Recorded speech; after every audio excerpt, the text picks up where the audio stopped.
Friends, this is Stuart here, and I'm starting the podcast with a little bit of a disclaimer. The first thing that I want to say is my opinions are my own and don't represent the official opinions of Signal Group or anyone else involved in the production of this podcast or of the Solid Signal blog or of solidsignal.com.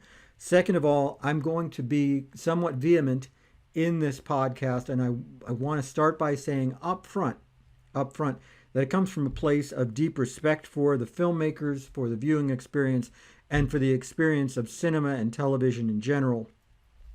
It's only possible to get this amount of energy up, to be this vehement in your disapproval when you have such a deep love for cinema and for the process, and when you have such deep respect for the people who put it out. Please keep that in mind as you listen to this podcast and understand it's not my intention to unfairly trash anyone. Only my intention to entertain you and to present my opinion as best I can going forward with respect. Please enjoy the Solid Signal podcast for this week.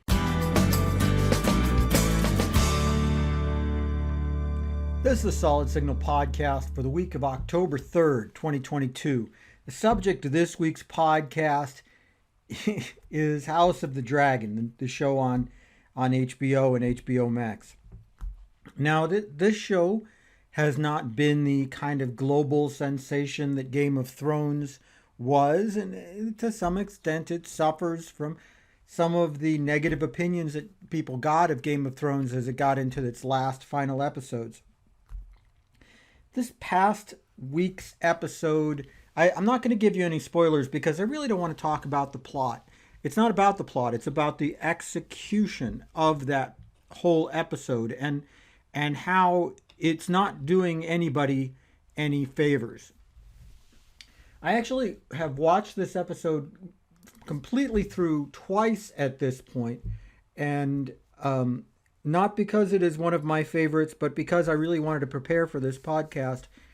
And I want to start by saying that I do have fully calibrated televisions. It shouldn't come as any surprise to anybody that I have all the tools required to properly calibrate a television, including creating a reference viewing environment. And the only thing that I can say about the uncertainty of it, the one thing I can't control, is the fact that I've got relatively old eyes. I'm not going to be able to see things the way that a 25-year-old can, but I've got fully calibrated TVs, and I use them, honestly.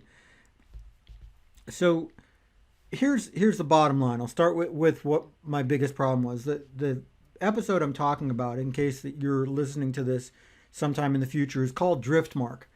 And as I said, I'm not going to talk about the plot. I'm not going to worry about spoilers or any of that stuff. What I'm going to talk about is how it was put together, the cinematography and the execution of it. There's no getting around the fact this was an insanely dark episode. And dark, I mean hard to see. I got to the point where I had to turn all the lights off just to make sure that I could see what was going on. Now, I don't like to have all the lights off in my viewing environment. I'd like to have at least something so that I don't trip over things in the room if I get up. But I do recognize that a lot of people feel that HDR and Dolby Vision content should be viewed in a completely dark room, similar to a theater. I get that. And that is the intended viewing environment. But this was so dark as to be unenjoyable. Even with all the lights off, there was a lot of stuff you just couldn't see the subtleties going on. I think I probably fared better than most people because I do have that well-calibrated television in a reasonably close to reference viewing environment with all the lights off. But it doesn't matter. I think the show was made worse. The episode was made worse by the fact that you could not see what the actors were doing. And there was no reason for it. Yeah, you could say, okay, there was a lot of CGI with the dragon, and we want to make sure that was done dark so that it doesn't look fake or whatever.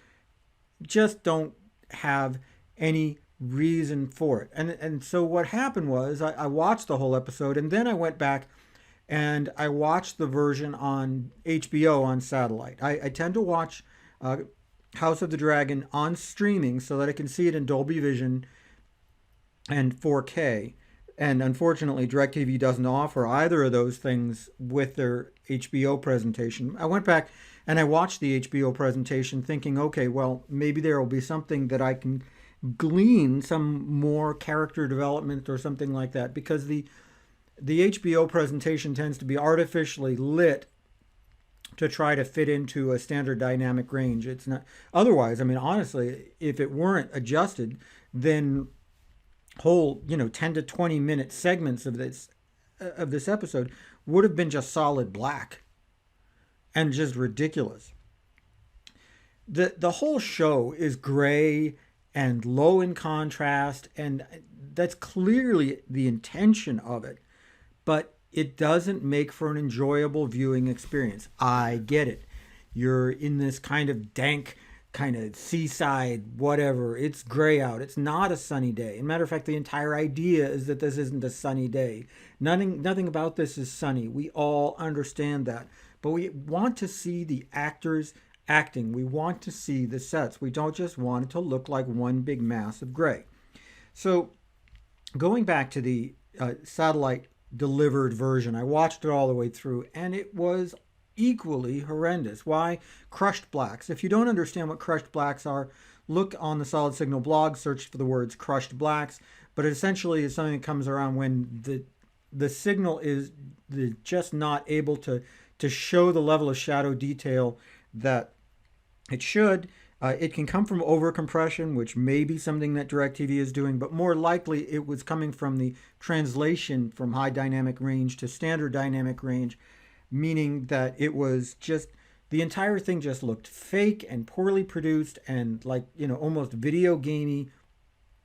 Large parts of the actors' faces looked patchy and muddy, and all of this is, I'm sitting here talking to you about the way that the cinematography was done, and I should be talking to you about the plot because it was a fairly good show. It's in terms of what happened. You're really setting up for some pretty important stuff that I'm not going to spoil.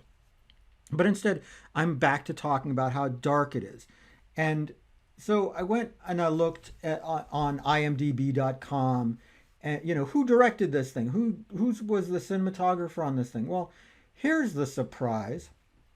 The director on this film, on this episode, was Miguel Sapochnik. Now, Miguel Sapochnik has a lot of credits to his name, and some of his credits include some of the best episodes of Game of Thrones, such as Battle of the Bastards and Hardhome.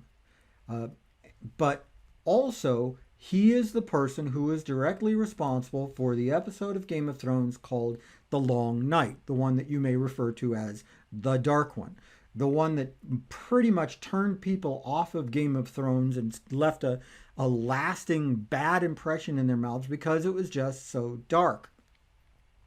So it's no surprise that here he is again responsible for not only this episode, which is extremely dark, but two other episodes of House of the Dragon that are also very, very dark.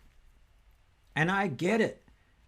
You want to create a particular environment. You don't want to sacrifice, because you have the technology to produce this really dark stuff, to have stuff look like it was produced, like it was real life taking place at night. And you want to show that. That's your intention. I honor your intention, sir. I do. But this is something I've railed about for a lot of my career, which is television and movies, all sorts of visual entertainment are an implicit contract. It's that you are going to get something from the filmmaker that represents their intention, and you are going to consume it. It's a two-way street, my friend. If you produce something that no one, except for the relatively small number of people who have calibrated television sets, is going to be able to see, then that's not getting your point across. That's just doing a disservice to the actors and the CGI artists and the production designers who are putting in their time, so that all you do is just making it dark. I'm kind of going off the rails here a little bit because I'm disappointed. I'm disappointed that, especially after the people who make Game of Thrones saw the negative reaction to The Long Night. That instead of saying, okay, we get it, we could have done better in providing a better, more resonating entertainment experience, they just said, oh, you're not calibrating your TV right. This is real life, my friend. This is how people watch TV. And you have to be aware of that. And instead of maybe changing their tune and coming up with something that was a little bit easier to watch, they just said, oh, well, we're thinking more people have HDR TVs now, so we're just going to keep making this really, really dark stuff, and people will just have to suck it up. Bad move, I gotta say. And leaves a bad taste in my mouth for this show and other shows like this.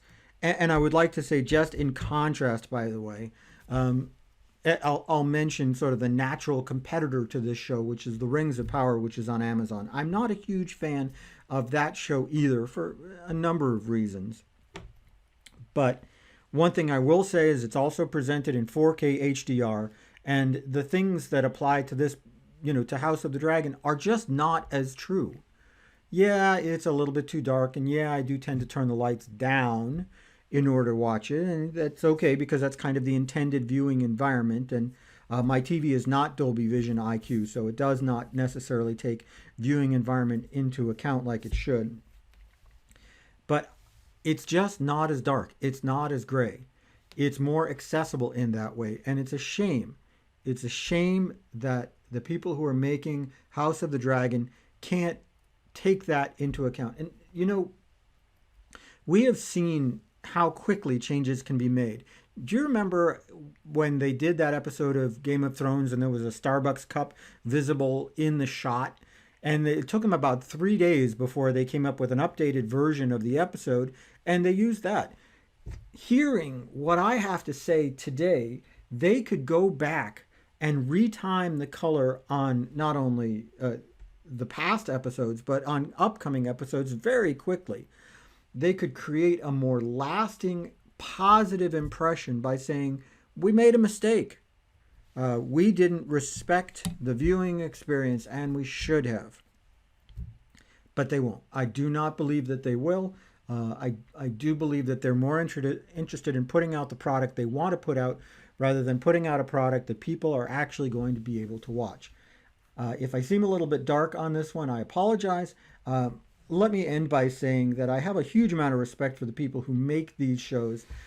Even Miguel Sapochnik, with whom I'm very clearly disagreeing, I have a huge amount of respect, and it is the ultimate show of respect that that I'm able to have such a vehement reaction to the product that they're putting out. It means it resonated with me. It meant something to me, and so I tip of the hat for that. But it doesn't mean I'm happy about it, and it doesn't mean I'm going to lay down. I will say that's about it for the Solid Signal podcast for this week. And please leave a comment anywhere that you get this podcast. And I'll be back next week with something a little bit more, perhaps even keel.